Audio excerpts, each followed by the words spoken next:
Assalamualaikum warahmatullahi wabarakatuh.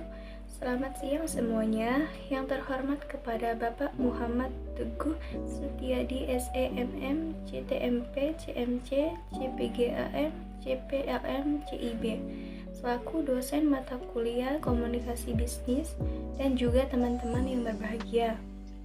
Di sini saya akan mempresentasikan materi yang telah saya pelajari pada awal perkuliahan sampai menjelang UTS. Perkenalkan, nama saya Neng Hesti. Saya di sini bertugas sebagai moderator yang akan memandu presentasi yang akan kita bahas. Adapun materi yang akan kita bahas yaitu yang pertama tentang pemahaman komunikasi bisnis, yang kedua komunikasi, yang ketiga manfaat komunikasi bisnis bagi perusahaan, yang keempat komunikasi efektif dalam organisasi, yang kelima manajemen komunikasi bisnis, dan yang terakhir yaitu komunikasi bisnis terhadap perusahaan. Baiklah teman-teman semuanya, mari kita mulai presentasi kali ini ke sesi materi yang akan kita bahas. Baiklah, materi yang akan kita bahas yang pertama yaitu tentang memahami komunikasi bisnis. Pengertian komunikasi bisnis menurut para ahli yang pertama yaitu Philip Kotler. Pengertian komunikasi bisnis adalah suatu kegiatan manusia yang ditunjukkan untuk memuaskan kebutuhan dan juga keinginan melalui proses pertukaran. Adapun menurut Rosenblatt, komunikasi adalah suatu tindakan pertukaran informasi, ide atau opini, instruksi, dan sebagainya yang dikemukakan baik secara personal maupun non-personal yang melalui simbol dan juga tanda guna mencapai tujuan perusahaan. Selanjutnya di sini ada tujuan komunikasi.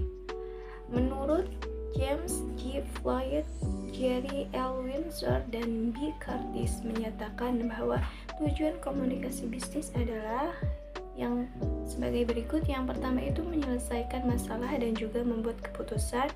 Yang kedua mengevaluasi perilaku. Di sini juga ada fungsi komunikasi bisnis. Di dalam komunikasi bisnis terdapat beberapa fungsi, di antaranya yang pertama itu memberikan informasi, yang kedua pengendalian atau regulatori, yang ketiga memberikan persuasif, dan juga yang keempat integratif. Di sini juga ada bentuk komunikasi bisnis. Jadi di dalam komunikasi bisnis terdapat beberapa bentuk komunikasi, di antaranya yang pertama saluran komunikasi formal dan yang kedua saluran komunikasi informal. Selanjutnya yaitu tentang unsur komunikasi bisnis.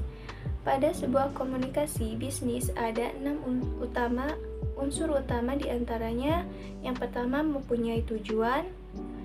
Komunikasi bisnis wajib mempunyai tujuan yang telah ditentukan sebelumnya yang sejalan dengan tujuan organisasi.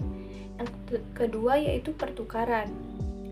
Selanjutnya yang ketiga gagasan, opini, dan juga informasi.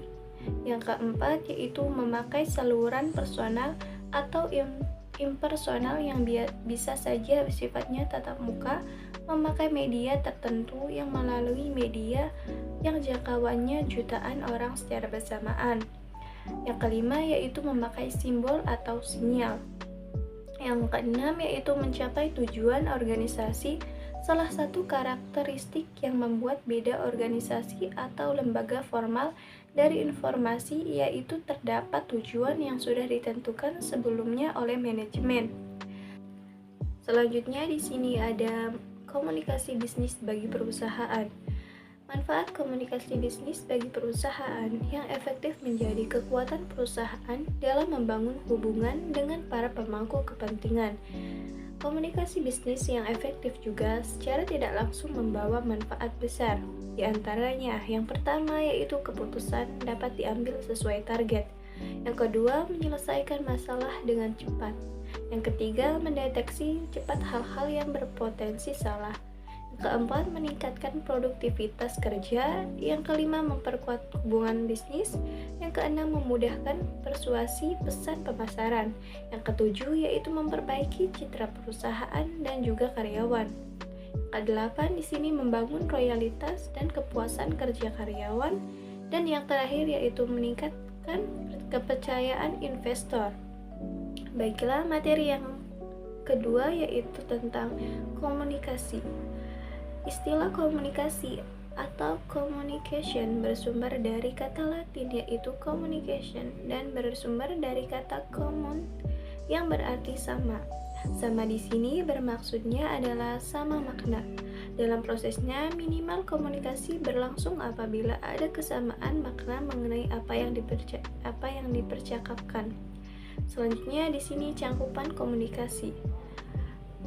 Di sini ada beberapa aspek utama. Yang pertama lingkungan internal, yang kedua lingkungan eksternal, dan yang ketiga media komunikasi, yang keempat aspek komunikasi. Selanjutnya di sini ada unsur-unsur komunikasi. Yang pertama yaitu pengiriman atau komunikator. Yang kedua yaitu penyandingan atau encoding. Yang ketiga yaitu pesan atau message. Yang keempat yaitu saluran atau media.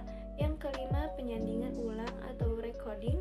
Yang keenam penerimaan atau komunikan. Yang ketujuh yaitu umpan balik atau feedback. Selanjutnya di sini ada bentuk komunikasi.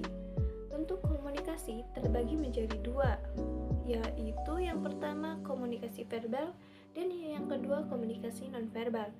Komunikasi verbal merupakan salah satu bentuk komunikasi yang lazim digunakan untuk menyampaikan pesan-pesan bisnis kepada pihak lain melalui pesan, tulisan maupun lisan. Yang kedua, komunikasi nonverbal. Bentuk komunikasi yang paling dasar dalam komunikasi bisnis yaitu komunikasi nonverbal.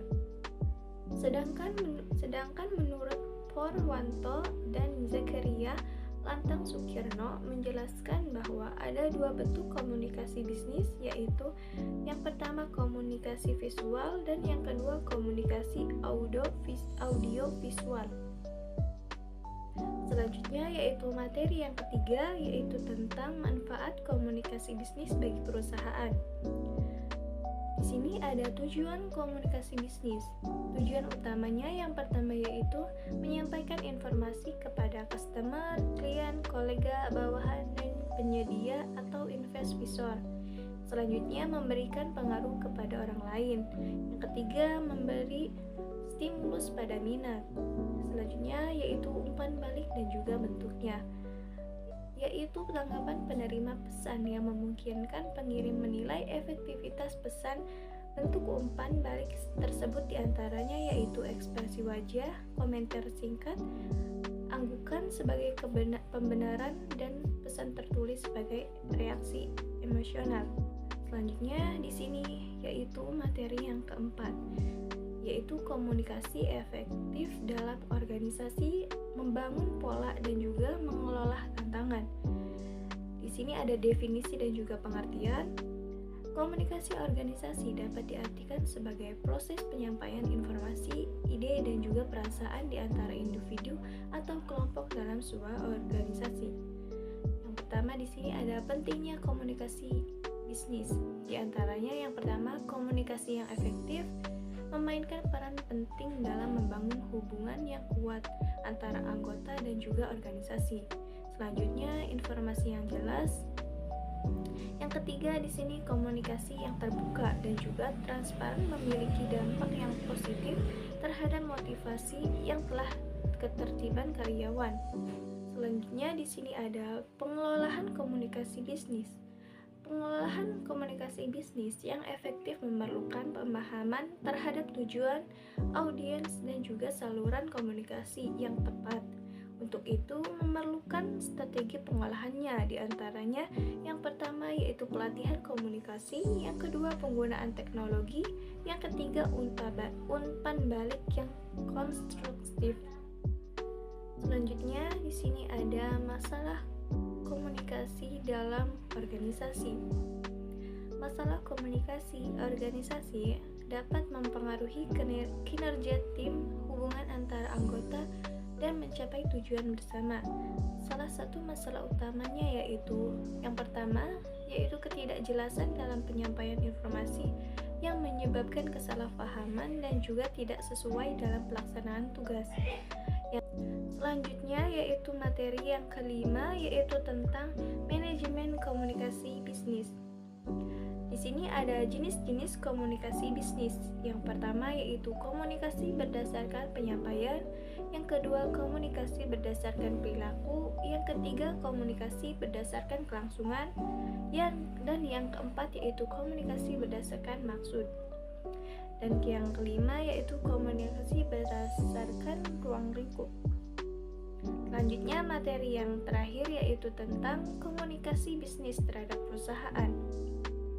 Komunikasi bisnis adalah proses pertukaran informasi, ide, pendapat, atau instruksi di antara individu atau kelompok dalam konteks bisnis. Di dalam komunikasi bisnis terdapat perusahaan yang memiliki kelebihan serta kekurangan. Kelebihan perusahaan di antaranya yaitu yang pertama meningkatkan efisiensi, yang kedua membangun hubungan yang lebih kuat, yang ketiga yaitu meningkatkan motivasi dan moral, yang keempat yaitu memperkuat citra perusahaan, yang kelima yaitu memfasilitasi inovasi. Selanjutnya yang di sini ada kekurangan komunikasi bisnis.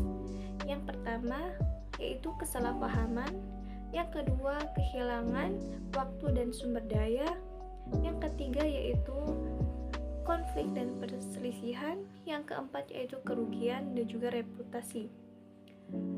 Di sini juga ada komunikasi untuk menyelesaikan masalah. Komunikasi sangatlah penting untuk menyelesaikan sebuah masalah supaya mengerti kapan waktu berkomunikasi yang tepat dan juga untuk membicarakan masalah tersebut. Baiklah, kesimpulan dari materi yang telah saya jelaskan dapat saya simpulkan secara keseluruhan, komunikasi bisnis adalah keterampilan fundamental yang diperlukan untuk keberhasilan dalam lingkungan profesional. Dengan memahami teori dan juga praktik, komunikasi yang efektif individu dapat meningkatkan kemampuan serta berinteraksi di dunia kerja serta juga membangun hubungan yang produktif dan juga menguntungkan. Demikian materi yang telah saya sampaikan, kurang lebihnya mohon maaf. Assalamualaikum warahmatullahi wabarakatuh.